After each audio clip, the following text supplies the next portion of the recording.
Assalamu alaikum everyone. Today we will cover exercise short questions of chapter number 5, which is applications of computer science.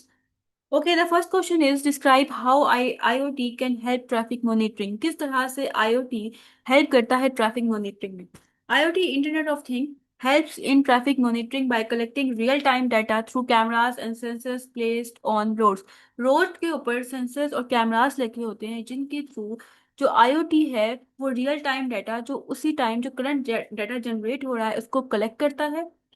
Collect करने के बाद उसके ऊपर उसको analyze करता है। This data is analyze to detect traffic jams accident and road hazards. ठीक है, जब वो डाटा कलेक्ट हो जाता है तो उसके ऊपर एनालिसिस परफॉर्म किया जाता है। उसमें देखा जाता है कि कहीं ट्रैफिक जैम तो नहीं है, उस चीज को डिटेक्ट किया जाता है, उस चीज को फाइंड आउट किया जाता है। कहीं एक्सीडेंट तो नहीं हुआ हुआ, उस चीज को डिटेक्ट किया जाता है, और रोड हैजर्ड्स को डिटेक्ट किया जाता है।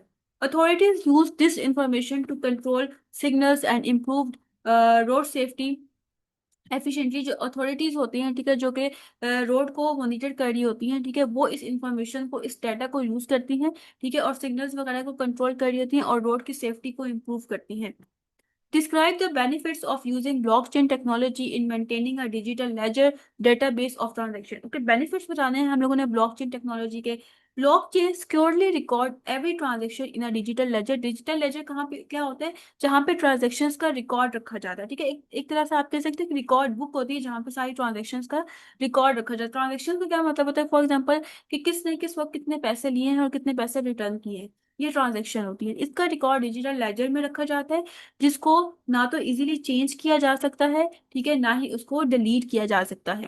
It ensure transparency, accuracy and trust among user involve in transaction. ठीक है, ये चीज को मेक श्योर कर रहा होता है कि जो डाटा है जो कि डिजिटल लेजर में स्टोर किया गया है, ठीक है, वो ट्रांसपेरेंट है। ट्रांसपेरेंट मतलब हर किसी को नजर आ रहा है, ठीक हो गया, एक्यूरेट है बिल्कुल, और उसके ऊपर ट्रस्ट करते हैं लोग, क्योंकि ना तो वो डिलीट किया जा सकता है ना ही वो चेंज किया जा सकता है। Because of its decentralize nature. ठीक है, इसकी नेचर क्या होती है? डिसेंट्रलाइज। डिसेंट्रलाइज का क्या मतलब होता है कि कोई जो है वो एक पर्सन या एक अथॉरिटी या एक ऑर्गेनाइजेशन इस चीज को मैनेज नहीं कर रहा होता।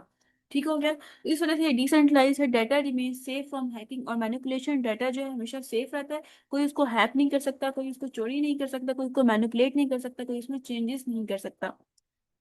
Okay, differentiate between speech recognition and voice recognition. Speech recognition क्या होता है और वॉइस रिकॉग्निशन क्या होता है?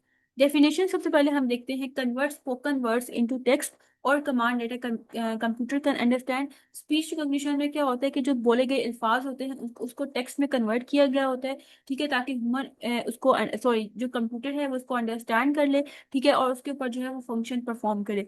लेकिन वॉइस रिकॉग्निशन में क्या होता है, इसमें जो यूजर होता है या जिसने मतलब जिसकी आवाज होती है, जिसकी वॉइस होती है, उसको वेरीफाई करते हैं, ठीक है, उसके यूनिक वॉइस पैटर्न के थ्रू।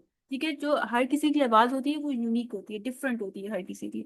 तो इसलिए वेरिफिकेशन के लिए इसको यूज किया जाता है। जैसे हम लोग कह सकते हैं कि जैसे पासवर्ड होता है, हम लोग फिंगरप्रिंट यूज कर रहे होते हैं, ठीक है, या हम लोगों ने कोई पैटर्न लगाया होता है, इसी तरह से ये भी एज अ पासवर्ड यूज हो रहा होता है। पर्पस क्या है इसका? Use for giving command, typing by speaking and voice control in devices. हम लोग क्या कर सकते हैं, हम लोगों ने कुछ टाइप करना है तो वो हम लोग बोल के भी टाइप करवा सकते हैं। ठीक हो गया, हम अपनी डिवाइसेस को कंट्रोल कर सकते हैं। फॉर एग्जांपल हम लोगों ने वहां पे लिख दिया कि ओपन द यूट्यूब, तो ऑटोमेटिकली ओपन हो जाएगा। ठीक है, इस तरह से हम लोग अपनी डिवाइसेस को अपनी आवाज के थ्रू कंट्रोल भी कर सकते हैं। या हम लोगों ने कह दिया टर्न ऑन द लाइट, तो ऑटोमेटिकली लाइट ऑन हो जाएगी। लेकिन वॉइस रिकॉग्निशन में क्या होता है, ये सिक्योरिटी पर्पज के लिए यूज किया जाता है। ठीक है, इसके अलावा ऑथेंटिकेशन होती है। ठीक है, बजाय इसके कि हम लोग टाइप करें, ठीक है, या पासवर्ड वगैरह हम लोगों ने एंटर किया है वो हम लोग टाइप करें, हम लोग वॉइस को यूज कर रहे होते हैं एज अ पासवर्ड।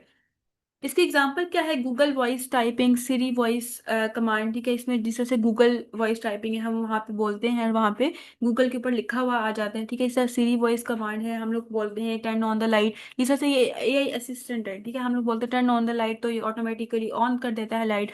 हम लोग कहते हैं कि कंट्रोल द रूम टेम्परेचर, तो ये कंट्रोल करता है। ठीक है, इस तरह से रूम के टेम्परेचर को सेट कर रहा होता है। लेकिन वॉइस कमांड में क्या है? Unlocking phone. ठीक है, अपने फोन को अनलॉक करने के लिए हम लोग वॉइस रिकॉग्निशन यूज कर रहे होते हैं। बैंक ऐप की सिक्योरिटी के लिए हम लोग वॉइस रिकॉग्निशन को यूज करते हैं। नेक्स्ट हमारे पास है describe the features available in Quran memorisation apps that help in the memorisation of the Quran. अब इसमें क्या होता है, कौन कौन से फीचर्स अवेलेबल होते हैं कुरान मेमोराइजेशन ऐप? ठीक है, यह एक एप्लीकेशन है जो कि यूज की जाती है कुरान को याद करने के लिए। ठीक है, अब इसमें कौन कौन से फीचर्स हैं? Quran memorisation app provide features like audio recitation. ठीक है, ऑडियो रिसाइटेशन की हमारे पास यहाँ पे फीचर होता है वर्स रेपिटेशन। ठीक है, जो आयत है उसको हम लोग रिपीट कर सकते हैं to help learners practice correctly, ताकि ये लर्नर्स ठीक है जो सीख रहे होते हैं उनकी हेल्प कर सके। इसके अलावा इस they include mistake detection. For example हम लोग कोई भी वर्ड्स पढ़ रहे हैं, कोई भी आयत पढ़ रहे हैं, तो उसमें अगर कोई मिस्टेक है तो वो फौरन डिटेक्ट कर लेगी ये ऐप। Progress tracking. ठीक है, हम लोगों ने अपनी प्रोग्रेस देखनी होती है कि कितने पार्ट्स हमने कंप्लीट कर लिए हैं, कितने पार्ट्स अभी हमारे रहते हैं, तो उसको ट्रैक करने के लिए हम लोग इस ऐप को यूज़ करते हैं। इसके अलावा चॉइस ऑफ रिसाइटर, हम लोग किस की आवाज़ सुनना चाहते हैं, किसकी आवाज़ में कुरान को जो है वो सुनना चाहते हैं, उसको हम लोग चूज़ कर सकते हैं ताकि हम अपनी लर्निंग को इम्प्रूव कर लें। They tools make memorisation interactive easier and more effective for user. ये जो टूल्स होते हैं, ये जो एप्स होते हैं, ये मेमोराइजेशन में हेल्प कर रहे होते हैं। ठीक है, ये ऐसी एप्स होती है जिसके साथ हम लोग इंटरेक्ट कर सकते हैं। ठीक हो गया, इसके अलावा हम लोग इसको इजीली यूज कर सकते हैं और बहुत से यूजर्स के लिए बहुत ज़्यादा इफेक्टिव होती है, बहुत ज़्यादा हेल्पफुल होती है। Briefly describe how AI based systems can cause injustice to some people. ठीक है, अब हमने यहाँ पे डिस्कस करना है कि कैसे जो AI बेस्ड सिस्टम्स होते हैं वो इनजस्टिस करते हैं लोगों के साथ। ठीक है, कैसे ना इंसाफी करते हैं। AI system can be biased. ठीक है, बाइस्ड हो सकते हैं AI सिस्टम। बाइस्ड का क्या मतलब होता है कि जेंडर की बेसिस पे, जैसे फीमेल है या मेल है, मेल को प्रायोरिटाइज कर रहे हैं। ठीक है, फीमेल को जो है वो प्रायोरिटाइज नहीं कर रहे। ठीक है, या उनको कोई अपॉर्चुनिटी नहीं दे रहे किसी भी फील्ड में जिसकी भी बात हो रही है। इफ ट्रेंड और अनफेयर और incomplete data leading to wrong decision. अब देखें, जब मॉडल बनाया जाता है तो उसको डाटा दिया जाता है। ठीक है, अब अगर डाटा बाइस्ड डाटा होगा तो ऑब्वियसली जो रिजल्ट्स देगा वो भी बाइस्ड होंगे। ठीक है, वो भी अनफेयर होंगे, वो भी मतलब वो भी क्या होगा कि लोगों के साथ गलत हो रहा होगा उनके जेंडर की बेसिस पे, उनके रेस की बेसिस पे। सच सिस्टम में डिस्क्रिमिनेट इन हायरिंग, फेशियल रिकॉग्निशन और क्रेडिट अप्रूवल। ठीक है, अब वो क्या होता है कि जो सिस्टम होते हैं नाइंसाफी कर रहे होते हैं हायरिंग में। ठीक है, जॉब्स वगैरह देने के लिए अगर हम लोगों ने, अगर हमारा सिस्टम बाइस होगा, ठीक है, जेंडर बाइस होगा। जेंडर बाइस का क्या मतलब होता है कि मेल जो कह सकते हैं एम्प्लॉय हैं, ठीक है, उनको जो है वो प्रायोरिटी दे रहे हैं, उनको उनके साथ फेवरेटिज्म कर रहे हैं, उनको जॉब्स मिल रही हैं, फीमेल को इग्नोर किया जा रहा है। ठीक है, यहाँ पे ये हो सकता है फेशियल रिकॉग्निशन में, जैसे फॉर एग्जांपल एक क्रिमिनल इन्वेस्टिगेशन के लिए ऐप बनाई गई है। अब वो ऐप जो है वो भी बाइस है, लेकिन कैसे है वो स्किन कलर कह सकते हैं कि उसमें बाइस है। ठीक है, अब वो जो डार्क कलर होते हैं उनको इग्नोर करती है, जो फेयर स्किन है उसको जो है वो आइडेंटिफाई कर लेती है। अगर हम किसी भी क्रिमिनल को फाइंड आउट कर रहे हैं तो अगर हम लोगों ने वो सिस्टम उसके लिए यूज़ किया और उसका कलर डार्क हुआ तो उसको इग्नोर कर देगी। क्रेडिट अप्रूवल के लिए भी इसको यूज़ किया जाता है। As a result some group of people may face inequality और अनफेयर ट्रीटमेंट। तो इस तरह से क्या होता है कि बहुत से ग्रुप ऑफ पीपल जो है वो इनइक्वालिटी को फेस कर रहे होते हैं या अनफेयर ट्रीटमेंट को फेस कर रहे होते हैं, उनके साथ नाइंसाफी हो रही होती है। Describe how productive predictive text based on NLP algorithm helps in making online searches. ठीक है, जब भी हम लोग कुछ ऑनलाइन सर्च कर रहे हैं तो किस तरह से NLP के जो एल्गोरिथम्स हैं वो हेल्प कर रहे होते हैं। Predictive text analysis what a user type and suggest possible next word और फ्रेजेस। अब जो प्रिडिक्टिव टेक्स्ट होता है वो क्या करता है, वो एनालाइज करते हैं कि यूजर क्या कुछ टाइप कर रहा है। ठीक है, और उसको क्या नेक्स्ट वर्ड सजेस्ट करना है।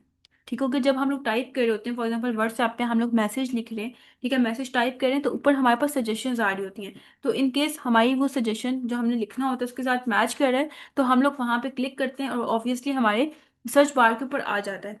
It uses NLP algorithm. अब यहाँ पे क्या होता है कि जो नेचुरल लैंग्वेज प्रोसेसिंग एल्गोरिथम्स होते हैं उसको यूज़ किया जाता है या मशीन लर्निंग को यूज़ किया जा रहा होता है। ठीक है, टू अंडरस्टैंड टाइपिंग पैटर्न। ठीक है, टाइपिंग पैटर्न्स को अंडरस्टैंड करने के लिए, फॉर एग्जाम्पल यूजर ये वर्ड लिख रहा है तो नेक्स्ट वर्ड क्या लिखेगा। This makes online searching faster. इससे क्या होता है कि हम लोग इजीली और बहुत जल्दी टाइप कर लेते हैं। ठीक है, सर्च कर लेते हैं, बहुत एक्यूरेट वे में कर लेते हैं और बहुत ज़्यादा यूजर्स के लिए ये ईजी वे होता है। ओके, नेक्स्ट इसके एक्सरसाइज के लॉन्ग क्वेश्चंस हैं। आई होप सो आज के लेक्चर आपको समझ आया होगा। इन केस फिर भी कोई क्यूरी है तो आप कमेंट सेक्शन में पूछ सकते हैं। नेक्स्ट लेक्चर में हम लोग लॉन्ग क्वेश्चंस को कवर करेंगे।